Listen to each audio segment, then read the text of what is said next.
سامعین حضرات، السلام علیکم ورحمۃ اللہ وبرکاتہ۔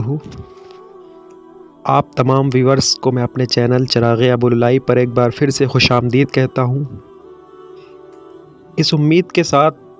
کہ آپ سب خیریت سے ہوں گے۔ آئیے میں آپ کو آج کی اس ویڈیو کا عنوان بیان کر دوں۔ حضرات، اس ویڈیو کا عنوان ہے سوانح حیات سلطان الاولیاء سرکار خواجہ محمد حسن شاہ قدس اللہ سرہ العزیز کی ذات پاک۔ یعنی آج کی اس ویڈیو میں ہم جس شخصیت معظم کا تذکرہ آپ حضرات کی حضور پیش کریں گے، شیخ السالکین زبدۃ العارفین بخطاب غیبی سلطان الاولیاء حضرت خواجہ صوفی محمد حسن شاہ قدس اللہ سرہ العزیز کی ذات پاک ہے۔ آئیے بلا تاخیر ویڈیو کا آغاز کرتے ہیں۔ اس سے پہلے آپ حضرات سے گزارش ہے کہ اگر آپ نے ہمارا چینل چراغ ابوالعلائی ابھی تک سبسکرائب نہیں کیا تو ہمارے چینل کو سبسکرائب کریں اور بیل آئیکن آن رکھیں تاکہ ہم جیسے بھی کوئی اپڈیٹ کریں تو آپ حضرات تک سب سے پہلے نوٹیفیکیشن پہنچ جائے۔ ابوالعلائیت اور جہانگیریت کا یہ چمکتا ہوا آفتاب، خانوادہ رمضانی کا دمکتا ہوا روشن چراغ، 11 ربیع الثانی مطابق 1298 ہجری کو بروز جمعہ بسط جاہ و جلال دولت قدہ رمضانی میں تشریف فرما ہوا۔ والد گرامی کا نام حضرت شیخ محمد رمضانی تھا، جو کہ اپنے وقت کے بہت بڑے زمیندار اور کپڑوں کے تاجر ہوا کرتے تھے۔ قبلہ کے خاندان میں ایک ایک فرد کو انتہائی مسرت ہوئی، پورے خاندان میں خوشی کی لہر دوڑ گئی، کیونکہ حضرت قبلہ ہی رمضانی خانوادہ کے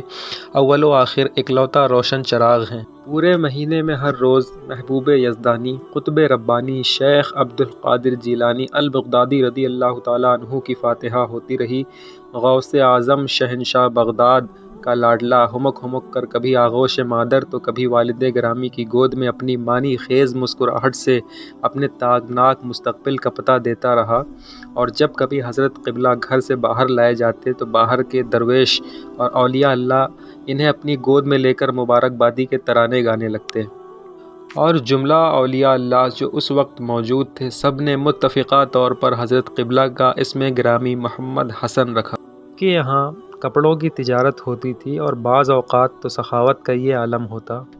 کہ جب کسی غریب خاندان میں شادی ہوتی اور آپ کی بارگاہ میں کوئی دریافت کے لیے آتا کہ حضور کپڑوں کے دام تھوڑے سے کم لگا دیں، ہم غریب خاندان سے ہیں،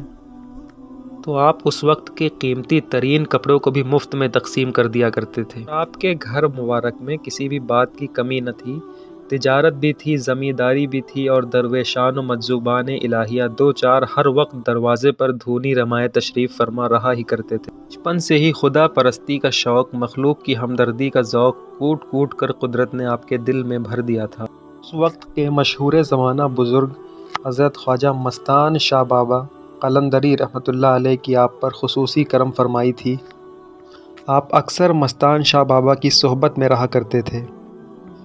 ایک دن آپ کے والد ماجد حضرت مستان شاہ بابا کی خدمت میں پہنچے اور دستبوسی کی اور عرض فرمایا کہ اے حضرت، کہ ہمارے بیٹے محمد حسن پر اس طرح توجہ نہ فرمائیں، آپ کی صحبت اس پر پوری طرح غالب آ رہی ہے، اور ہم نہیں چاہتے کہ ہمارا بیٹا بھی آپ کی طرح قلندری بن جائے، کیونکہ ہم نے اس کی شادی بھی کرنی ہے اور پھر دنیاوی معاملات سے بھی وابستہ کرنا ہے۔ حضرت مستان شاہ بابا نے آپ کے والدین کی درخواست کو منظور فرما لیا۔ ایک دن جب حضرت خواجہ صوفی محمد حسن شاہ علیہ الرحمہ آپ کی بارگاہ میں پہنچے اور آپ کو اس بات کی خبر ہوئی، تو آپ نے اپنے کسی خلیفہ سے کچھ شریعت کے خلاف باتیں کرنا شروع کر دیں کہ جس کو خواجہ حسن سرکار سن کر آپ کی بارگاہ سے دور چلے جائیں، اور ایسا ہی ہوا۔ خواجہ حسن سرکار آپ کی بارگاہ میں پہنچے اور آپ کی باتیں سنی تو آپ شریعت کے خلاف باتیں کر رہے تھے، جس کو سن کر حضرت خواجہ محمد حسن شاہ علیہ الرحمہ کا دل افسردہ ہو گیا اور آپ وہاں سے واپس چلے آئے۔ اس کے بعد آپ حضرت خواجہ محمد نبی رضا شاہ علیہ الرحمہ کی بارگاہ میں پہنچے تو حضرت خواجہ محمد نبی رضا شاہ ایک مسجد میں دیوار سے ٹیک لگائے بیٹھے ہوئے تھے۔ آپ کو دیکھ کر فرمایا، صوفی محمد حسن صاحب آپ کہاں ادھر ادھر بھٹک رہے ہیں، آپ کا حصہ تو ہمارے پاس ہے۔ اتنا کہنے کے بعد آپ نے حضرت خواجہ محمد حسن شاہ علیہ الرحمہ کو سینے سے لگایا اور مرید فرما لیا، اور نسبت جہانگیری ابوالعلائی قادری سے آپ کے دل کو منور فرما دیا۔ مرید ہونے کے اگلی رات ہی آپ نے ایک خواب دیکھا جس کو آپ خود بیان فرماتے ہیں کہ حضرت خواجہ محمد نبی رضا شاہ علیہ الرحمہ میرے خواب میں تشریف فرما تھے، اور آپ نے مجھے ایک کتاب عطا فرمائی جو کہ سبز رنگ کی عربی کتاب تھی، اور جو سبز رنگ کی لفاظی سے لکھی ہوئی تھی۔ فرمایا یہ میں تم کو عطا کرتا ہوں، اس میں علم لادنی ہے۔ اور پھر میرے سینے سے تمام تسبیحات نکالی اور اس کو تمام لوگوں میں تقسیم کرتے گئے۔ بعد وصال حضرت خواجہ محمد نبی رضا شاہ علیہ الرحمہ کے آپ کے چھوٹے بھائی حضرت خواجہ الحاج صوفی محمد عنایت حسن شاہ علیہ الرحمہ آپ کے سجادہ نشین منتخب کیے گئے، اور انہوں نے مسند رضائیہ کو سنبھالا، اور پھر حضرت خواجہ صوفی محمد حسن شاہ علیہ الرحمہ کو خلافت سے نوازا۔ ایک بار کا واقعہ ہے، فرید پور تھانے کا ایک کانسٹیبل آپ کے حلقہ ذکر کی محفل میں شریک ہوا، اور مذاق بنانے کے لیے اس نے 1 پیسے کی شیرینی لا کر فاتحہ میں شریک کر دیا اور کھڑے کھڑے ہنستا رہا، حلقہ ذکر و فاتحہ خوانی کا مذاق بناتا رہا۔ حضرت قبلہ نے جو ایک نظر بھر کے اس کانسٹیبل کو دیکھا تو اب اس کا حال نہ پوچھیے، وہیں کھڑے کھڑے پچھاڑے کھانے لگ کپڑے پھاڑ کر کئی گھنٹوں بے ہوش رہا، اور پھر جب ہوش آیا تو اسی دیوانگی کے عالم میں سڑکوں اور گلی کوچوں میں پاگلوں کی طرح کئی روز پھرتا رہا۔ پورے قصبے میں اس کی شہرت ہو گئی کہ اس نے مجلس میں حضرت خواجہ محمد حسن شاہ علیہ الرحمہ کی مجلس میں بے ادبی کی ہے، تو یہ حال ہو گیا۔ اسی بدحالی میں کئی روز گزرے، مگر کسی نے جرأت نہ کی کہ حضرت قبلہ سے اس کی سفارش کرتا۔ حضرت قبلہ کے ایک بڑے عقیدت مند مولانا ضیاء الدین صاحب نے ہمت کر کے خوشامدانہ انداز میں عرض کی کہ حضور اس کانسٹیبل پہ رحم فرمائیں، اس کی خطا معاف فرما دیجیے۔ اب چونکہ حضرت قبلہ نہایتی رحیم اور کریم بھی تھے، تو آپ کو اس کے حال زار پر رحم آ گیا اور فرمایا اب سزا پوری ہو گئی ہے، جاؤ اسے ہمارے پاس نہلا کر لے آؤ۔ جب کانسٹیبل لایا گیا تو حضرت قبلہ نے جیسے ہی اس کے اوپر دست شفقت رکھا، اس کا حال ویسا ہی درست ہو گیا، اسے مرید فرمایا اور اس کی خطائیں معاف فرما دیں۔ یہ واقعہ کتاب چراغ ابوالعلائی، جس کی تصنیف آپ کے مشہور و معروف خلیفہ اور ہمارے دادا حضور حضرت فیض العارفین غلام آسی پیا رحمۃ اللہ علیہ تعالیٰ سے کی گئی ہے، کہ صفحہ نمبر 60، 61 اور 62 سے لیا گیا ہے۔ غالباً 1959 عیسوی میں حضرت قبلہ جب آخری بار پیران کلیر شریف عرس صابری میں اپنی نئی اور آخری خانقاہ میں قیام پذیر ہوئے تو بڑے بڑے صابری جلوے دکھلائے اور بہت سی خلافتیں تقسیم فرمائیں۔ اپنے نور نگاہ محترم صوفی عبدالعزیز صاحب سجادہ نشین حسنی کو اپنی تسبیح مرحمت فرمائی، اور آپ سے فرمایا کہ اس تسبیح پہ آقا کریم صابر، داتا کریم صابر، مولا کریم صابر پڑھتے رہو، دین و دنیا کے سب کام بنتے رہیں گے۔ اسی سفر میں حیدرآباد کے مولانا وائس قوال حضرت قبلہ کی خدمت میں حاضر ہوئے اور یہ ربائی سنائی: کوئی عربی، کوئی اجمی، کوئی حبشی، کوئی قرنی، یہ آتش غم کس کس کو لگی دیکھو۔ بس اسی مصرعے پر حضرت پر پرسوز کیفیت طاری ہو گئی، اور حضرت قبلہ اچھل پڑے اور جوش میں قوال کی طرف انگشت مبارک سے اشارہ کرتے ہوئے فرمایا کہ اس کے ساتھ یہ بھی کہو کہ یہ آتش غم ہم سب کو لگی۔ بہت دیر تک یہی مصرعہ ہوتا رہا، پوری مجلس میں ایک دیوانگی کا عالم طاری تھا، اور پھر اس کے بعد مجلس ختم کر دی گئی۔ حضرت قبلہ جب آخری بار صابر پاک کے مزار پر حاضر ہوئے تو یہ کہتے ہوئے حاضر ہوئے کہ جب اس ذات پاک کی گہرائی کی تھا نہیں ملتی تو پھر اوپر والوں کی اور رسول اکرم صلی اللہ تعالیٰ علیہ وسلم کی گہرائی کی تھا کون لگا سکتا ہے۔ مزار پاک پر جب حاضر ہوئے تو پہلے سجادہ میاں نے قدم بوسی کی تو حضرت قبلہ نے ان کی گردن پر ہاتھ رکھ کر کچھ کلمات خیر فرمائے۔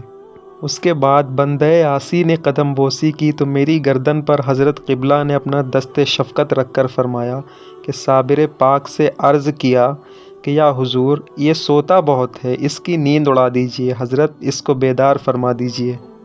اس کے بعد حضرت قبلہ آپ کی بارگاہ میں قدم بوس ہوئے اور پھر نہ جانے کیا کیا معروضات آپ کی بارگاہ میں پیش کیے اور فرمایا حضور یہ میری آخری حاضری ہے۔ پیران کلیر شریف سے رخصت ہو کر قاضی پور ضلع مظفر نگر جناب محترم صوفی سعید مرتضیٰ صاحب حسنی صابری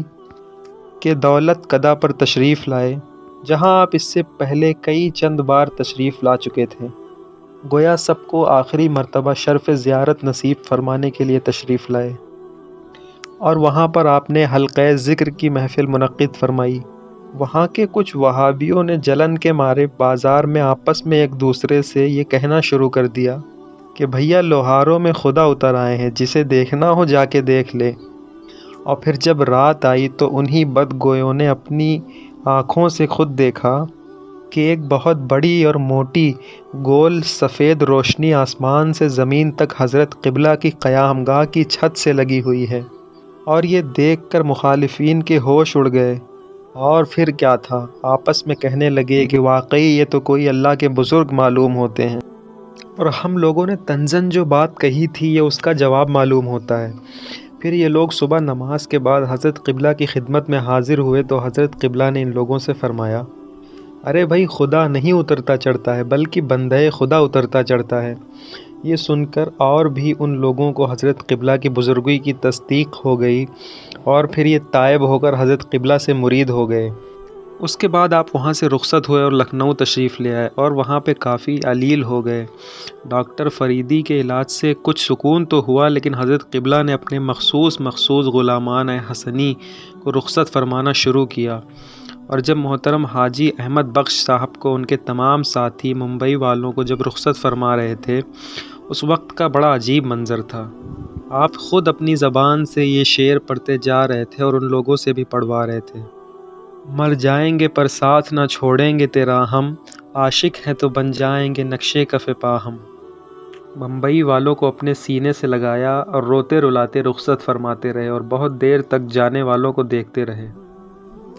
اپنے مرشد حضرت خواجہ محمد نبی رضا شاہ علیہ رحمہ کے آستانے پہ حاضری دیا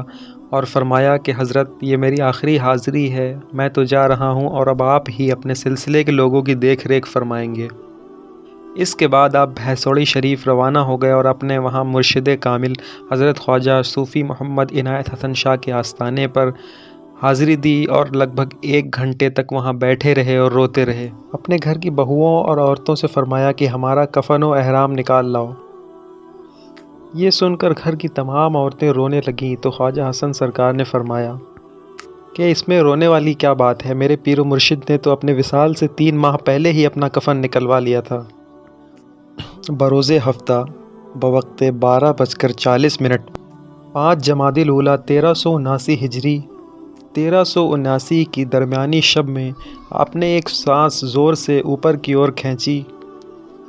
اور پھر بہت ہی آسانی کے ساتھ آپ کی روح قفس عنصری سے پرواز کر گئی، اور آپ اپنے رب قدیر کے حضور تشریف لے گئے۔ حضرات، یہ تھی ہماری آج کی ویڈیو۔ امید کرتا ہوں کہ آپ کو یہ ویڈیو پسند آئی ہوگی۔